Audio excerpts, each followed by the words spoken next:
Good morning, everybody. I will stop share if I can figure out how. I swear, you'd think I'd know what I was doing at this point, wouldn't you? All right, good morning, everybody. I am getting ready to get on a plane. So we may stop a couple minutes early today. So, FYI, I'll give you a couple of those back. I'm still trying to find how to stop share. All right, can you guys hear me and can you hear any sound from anyone else? Maybe open up a chat box or something because I don't see any faces this morning. Can hear you. Okay, and you hear no music in the background. Is that right, Heidi? That is correct. Hey, thank you. You're All welcome. right. Good morning. Good morning. So last week we jumped into the listing presentation. Now, what we did not get to, when I set up this calendar ahead of time, I did listing presentation and buyer consultation back to back. We did not get all the way through the listing presentation. So the things we still need to discuss on that one is pricing. Okay. So we will do that next week. Does that sound good? So this week we're going to go ahead and jump into the buyer presentation. And then next week, we'll go into pricing strategies and kind of round out your listing presentation. Okay. All right. So let's start with how many of you, you can do your digital hands or in the chat box. Morning, Debbie. How many of you are doing a formal buyer consultation as one of the first steps when you meet someone? Okay, so make that part of your practice, part of your proven practice, okay? So every time you meet someone, and I think this is one of the best ways to convert people at an open house is to schedule the appointment, right? Go ahead, talk through it, and then go to the appointment. That's really what you're trying to ask is enough questions to say, does it make sense that we should meet, sit down and talk more about if you need a realtor to hire and if I'm that right person? Okay, so let's jump over to your pre-qual question. So here's how I see this going down. Okay, so you meet someone at an open house. These are cold leads we're going to start with. Okay, and then I'll talk you through a warm lead. Okay, so a cold lead, you're at an open house, you're finding out a little about them, you find out they have needs, they don't have a realtor, and you think you could help them in this market, right? Your next step, do not pre-qualify them right there. Okay, you can know your questions so you can hit the high points that you're talking about, but get to a couple and then say, great, that's exactly why we should sit down and meet. Okay, let's really talk about your goals. Let's talk about what you want to do, all that kind of stuff. Okay, so know your pre-qual questions. Then you're going to set the appointment. All right, we're going to set the appointment. Today's Tuesday. Maybe we'd set it on Thursday, right? So then before you leave them, you're going to say, great, so excited. I can't wait to talk to you on Tuesday. And if I have any questions, is it okay that I reach out before that? Great. Okay. So set yourself up. I may have some questions as I start doing my research to get ready for your appointment. Okay. And then I do have questions. Okay. This is when then you're going to ask them, do you have 10, 15 minutes? We could jump on a super quick call and let me just go through the other questions I have for you that we didn't have a chance to talk about in preparation for our appointment on Thursday. Okay. So, just like last week, I'm not going to read through these. You guys can do that on your own, but I do want you to glance and pay attention to any questions you're not asking every single time. Okay? So, look at the questions that are standing out, maybe that you're not asking every single time.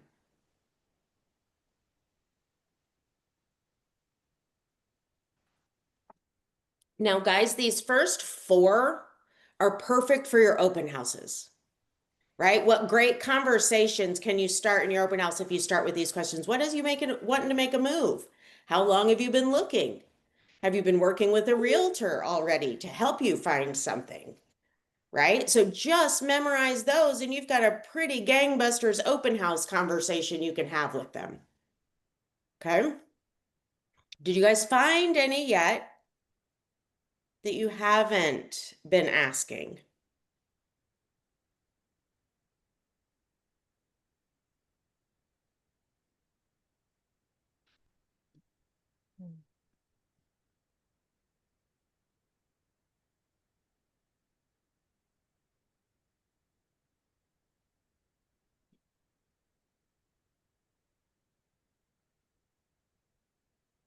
Okay, good. That means you guys are doing a good job with your pre-quals.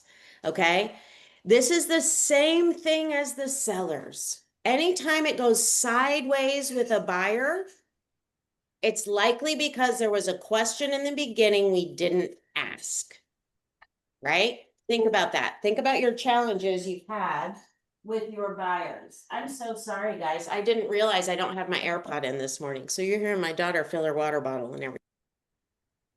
It's my fault. I'm off this morning.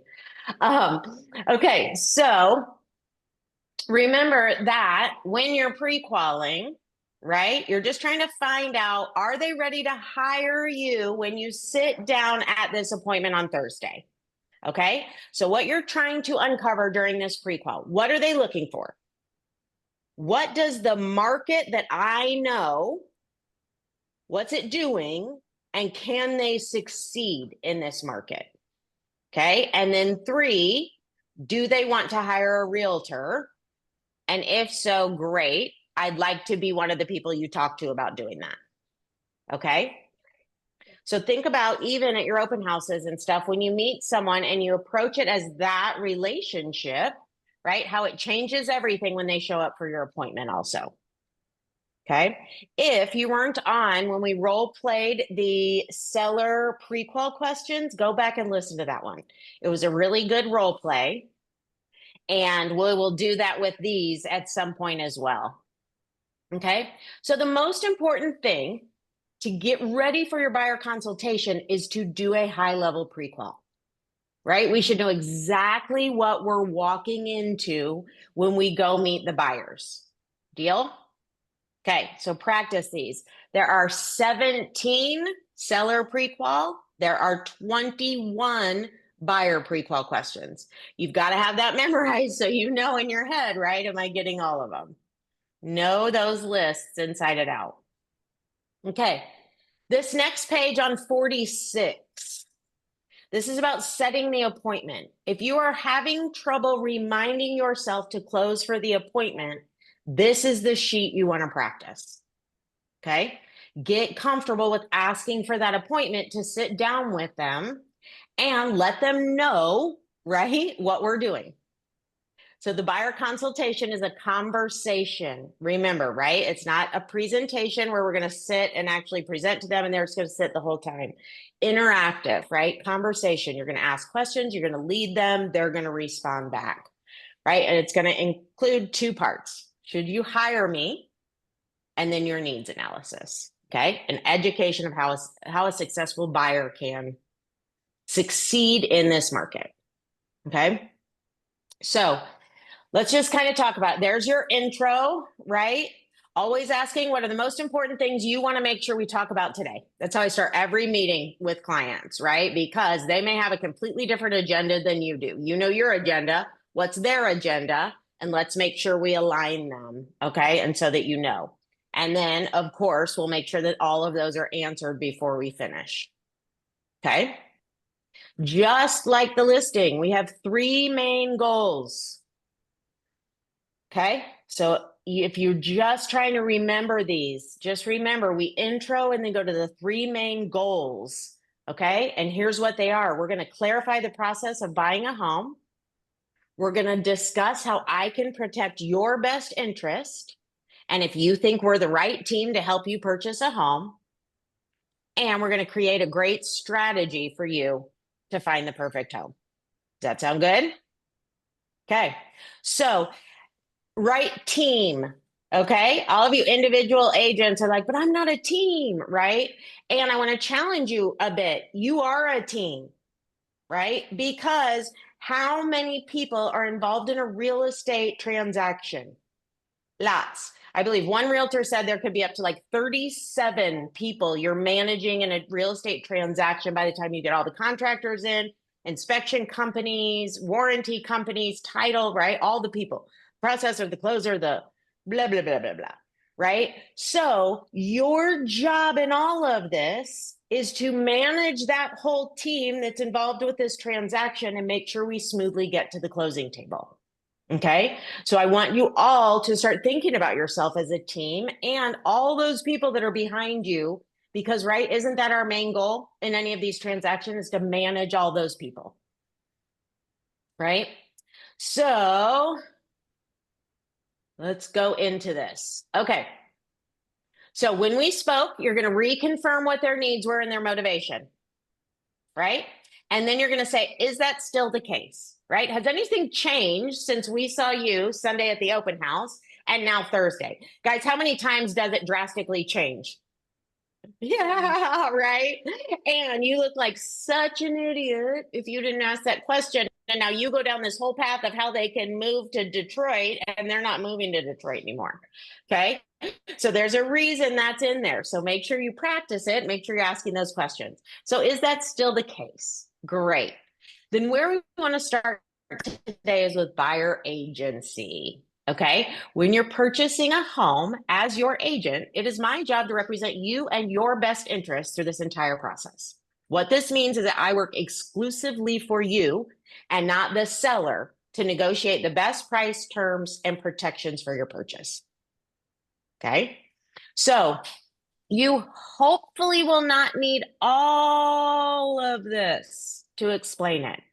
However, if you're having any trouble talking about why they should hire a buyer agent to represent them, here it is, right? And let's just talk about what you guys know. Get your chat boxes open. How can you, as their buyer's agent, make them more money if they hire you? How can you make them more money by working with you as the professional? Throw it in the chat boxes, shout it out, give me all your ideas.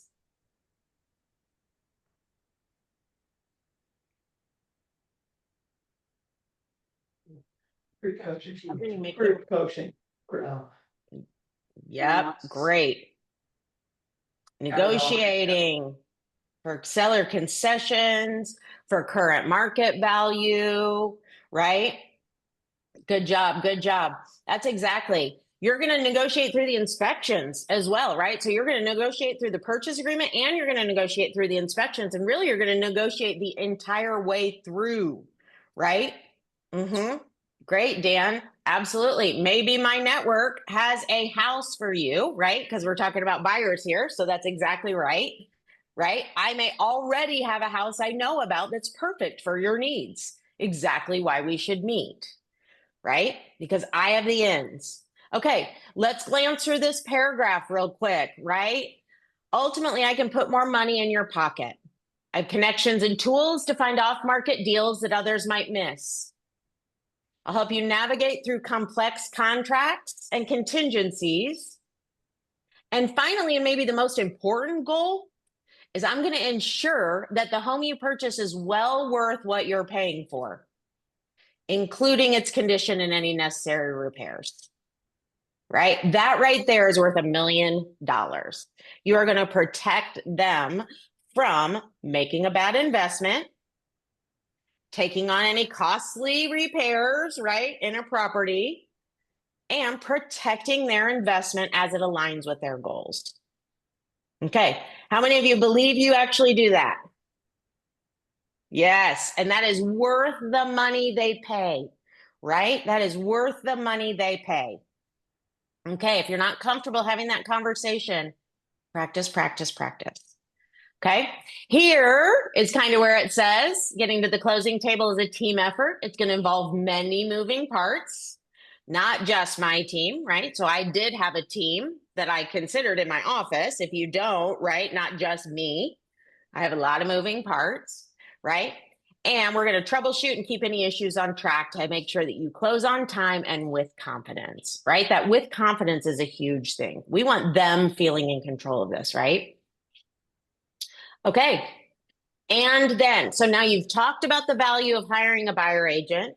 You've talked about the importance, and now you're just going to ask, so do you think I'm the right agent for you to represent you in this purchase?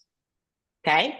And they're going to say two things, yes or no, maybe not ready, right? If they're no, not ready, then we need to dig in more to what their challenges are. Where are we not aligning still? Okay. So that question may be like, oh, I completely understand. Tell me what we still need to dig into. Tell me what you're not comfortable with. right? Just like a seller. You're going to say, why aren't you ready today? Right? And then they're going to tell you, we're talking to another agent. We met someone else at the open house after you, right? Whatever it is that's keeping them, or my dad has to be involved, right? All sorts of things that can come up. Okay, so we're going to just ask, are you ready to hire me? And then go into the buyer consultation or get the buyer agency agreement signed. Okay, so if they say yes, then you jump right over to getting the buyer agency agreement signed. You're going to explain what it is, get it signed, and then you're going to jump back in where we're at here. Okay, does that make sense? So you're going to ask the question right here, and then you're going to sign it. Okay. So then if they say no, right, you're going to have these, you're going to continue on, right? If they say yes, you're still going to continue on, because what we're going to dig into now in this next section is what kind of market are they facing? Okay. Are you a buyer in a buyer's market? Are you a buyer in a seller's market? Or are you a buyer in a transitional market? Okay. What do you guys say right now? What kind of market are we in currently? And again, it could depend on price point and area. I totally understand that. I What would kind say of it's market are we in? transitional. Yeah, that's exactly right, Heidi. And I kind of gave it away by saying, right? Depends on what area and price point, because that's the exact definition of a transitional market, right? Is when some areas are in a seller's market, some areas are in a buyer's market, and some areas are just working on trying to even themselves out. Okay. So let's go through that section then if we're in a transitional market, which we are right now. You guys also need to know buyer and seller, of course, right? Be practicing that because we're going to switch all the time to them. So if you just have these nailed down in your head, it's real easy. Now, the point of this section is to explain what a transitional market means and how it might affect the way they handle this transaction. Okay. How might it affect what we do? How might it affect how you need to think? Right? So what does this market mean for what we're going to do? Okay. And this is where it introduces it. Transitional, often one of the most challenging, right? And it's when it's shifting between a buyer and a seller's market. It happens for all sorts of reasons, right? Pandemics, you can use that as the perfect example, or economic shifts, trying to balance out the market, trying to ensure people can have houses, whatever it is, right? In a transitional market, the key for me as your agent is that I will monitor the trends. I will monitor the market, of course, the trends, and the trends that are helping buyers succeed, right? So what you need to know, right, is what section is in a buyer's market? What section is in a seller's market? How will the buyer know what market they're up against, right? So in a transitional market, your job is to do the research on their specific area, hone in on what type of market it is, and then help guide them accordingly. The other part, of course, is if they change their strategy throughout and it changes what type of market they're facing, you'll explain that to them also. Okay, so let's just talk about real quick. How would you know if a house is in a seller's market? You as the buyer's agent, what signs are you going to see that a house in a certain neighborhood, price point, or area is still in a buyer, or did I say buyer or sellers? Sorry, seller's market. What would you see? What are you guys feeling if you're facing a house that maybe the sellers are still in control?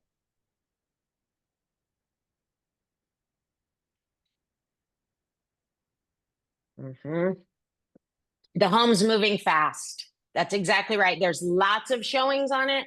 There's lots of interest. The list agent is saying you probably need to hurry, right? Those are all signs that you are likely competing against a lot of other buyers and need to be aggressive on what kind of offer you're going to write. Okay. When the seller's in control, the buyer might have to give on more of their needs, right? They may have to concede because the seller's in control. Okay. So remember that if you're approaching a house, here's the other way that you can tell. If you're watching your showing numbers and your listing numbers, if there are more showings than listings, you're definitely in a seller's market. Okay. Now, how would you tell if it's potentially shifting to a buyer's market? The opposite. It's sitting a little longer. They're not getting showings. They're trying to figure out what price the market will bear still, right? And they're not there yet. So that means they may not be as in control of this market anymore, right? The buyers might be telling them something different. The market is telling them something different than what their strategy was, and they're trying to adjust. Okay. Any questions on that part? Because that's a big one. Actually, I'm going to go ahead and stop share. And then you guys ask me questions about anything so far. How many of you are having that conversation well about sellers, buyers market, transitional market, and what it means for your clients? Good. It's super important. Okay. And it helps you in every aspect of doing this job. Okay. So if you are not nailing that one, that's a great one to practice this week, right? Internalize it, memorize it, go through it 5 times fast, get it in your heart, say it back to everyone in your life, explain it to your kids, right? Explain it to your spouse, explain it to your best friend.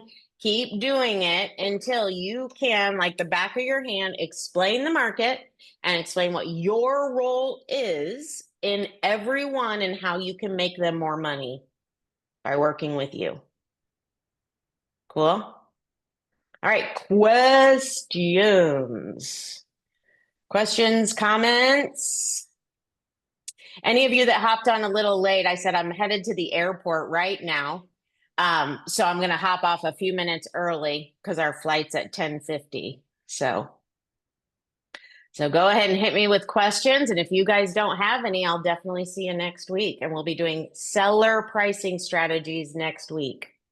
Thanks, Megan. It's not going to be a fun one. I'm going to Toronto for MLS stuff, and it's literally today till Thursday. So it's a quick turnaround to another country, and I won't see any of the city. But I'll have great conversations, and there's a ton going on in our industry right now. It was a big day yesterday, right? So yeah, I'm going to be in the room with all those people. So that's going to be busy and fun. But thank you. All right, you guys good? No questions? All right, go practice your buyer consults, go set those appointments, and I'll see you guys next week. Bye, Bye. everybody.